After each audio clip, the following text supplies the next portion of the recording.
As a politician, I know we need more houses. However, as somebody whose family all grew up in this area and having spoken to hundreds of residents about this, I think it will be a real sadness if another green space in an area which already doesn't have anywhere near enough green spaces was to go away to more development. In Yardley, we have undertaken quite a lot of development recently, and we are keen to build houses here, but it seems to me that that land is not the place to build it.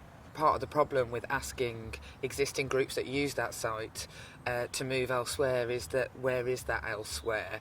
It's so important when we're talking in Parliament every week about childhood obesity that children in Birmingham Yardley, young people in Birmingham Yardley and adults who use the sites have somewhere to go and exercise, and we must be careful that we don't always see the dollar signs presented by any developers that want to come here.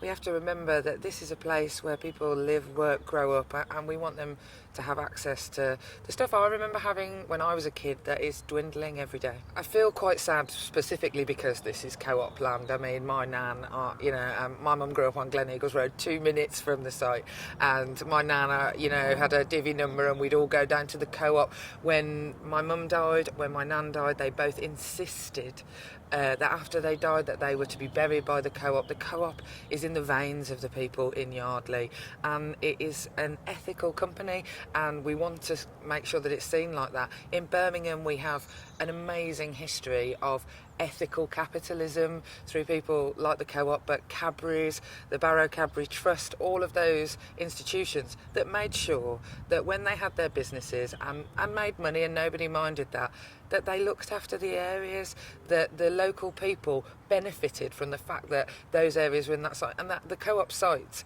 on Sedgemere and Barrows Lane, that is absolutely the embodiment of a good company looking after the local area. And it's just a sadness in a time now where it seems that money is always the thing that comes first, that we're forgetting some of our responsible capitalist past that Birmingham was built on. The reason I wanted to stand in this area is because of my heritage here.